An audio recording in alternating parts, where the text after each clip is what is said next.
আজ একটু স্পেশালভাবে রান্না করব মাংসটা। দেখো বন্ধুরা কি কি নিয়েছি। টমেটো কুচি, পটলগুলো এভাবে কেটেছি ডুমো করে, আলু ডুমো করে কেটেছি, পেঁয়াজ কুচি, কাঁঠালের বিচি এগুলো আছে, আর এখানে আছে শুকনো লঙ্কার গোলমরিচ বাটা, আর এটা আদা আর রসুন, এখানে জিরে ধনে। দেখো তেল দিয়েছি একদম অল্প পরিমাণ। এবার পটলগুলো দিয়ে দেবো।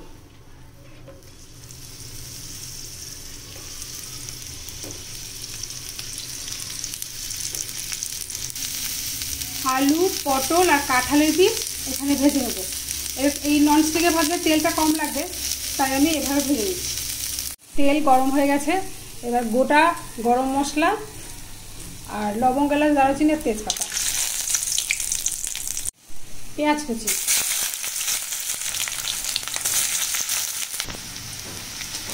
পেঁয়াজগুলো এই পর্যায়ে লাল লাল করে ভাজা হয়ে গেছে।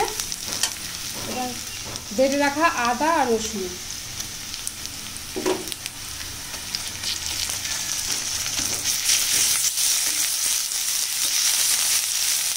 এটা একটু নাড়াচাড়া করার পর জিরে ধনে গোলমরিচ বাটা, গোলমরিচ একটু খাওয়া মরিচও আছে,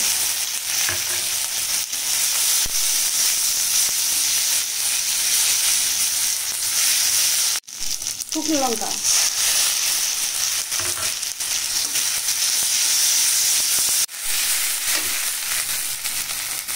মশলা ধোয়া জল আর টমেটোগুলো একসাথে দিয়ে দেবো।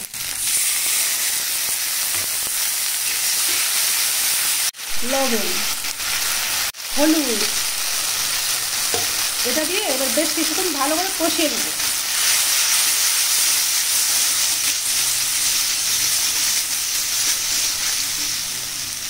মশলা থেকে তেল ছেড়ে দিয়েছে, মাংসগুলো দিয়ে দেবো।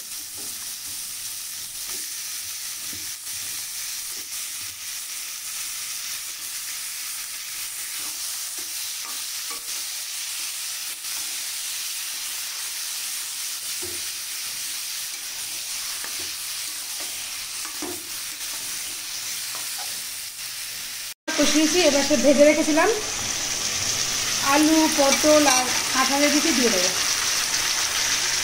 গরম জল বসিয়েছি, দেখো জলটা টকবক করে ফুটছে। এটা দেখো বেশ ভালোভাবে কষানো হয়ে গেছে। এবার যে গরম জলটা করেছিলাম, গরম জলটা দিয়ে দেবো।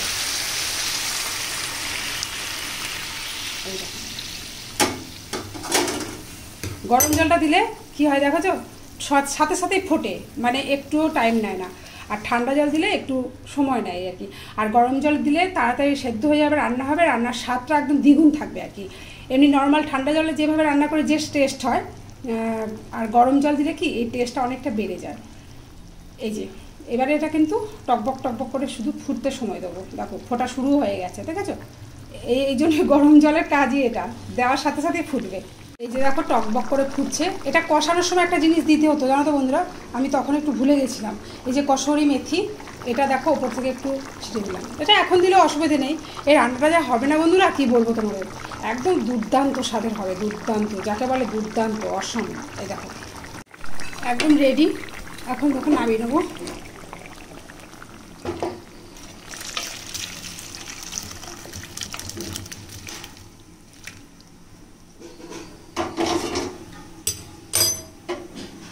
ছেলে একটু খেলো, খেয়ে বলছে যে টেস্ট করে বলছে যে আমাকে ভাত দাও, খিদে পেয়ে গেল। কিন্তু আমি এখনও ভাতই বসাইনি বন্ধুরা। তো দেখো এই যে নতুনত্ব রান্নাটা আজকে করলাম, একদম কেমন হয়েছে তোমরা জানাবে। মানে তোমাদের কেমন লাগলো, কেমন হয়েছে তোমরা তো বুঝতে পারবে না, আমি যেমন বলবো সেটাই তোমরা বুঝবে, শুনবে। রান্না করে খেলে তো বুঝতে পারবে যে কেমন হয়েছে, তাই না? তো এই যে আমার কাঁঠালের বিচি পটল মানে সবজি দিয়ে রান্নাটা হলো। আর ছেলের প্রচণ্ড খিদে পেয়ে গেছে, এখন ভাবছি ওকে টেস্ট করতে না দিলেই ভালো হতো, জানো তো। বেচারা খিদে পেয়ে যায়। দেখো আমি চাল ভিজিয়ে রেখেছি, এখন আমি ভাতটা বসিয়ে দেবো।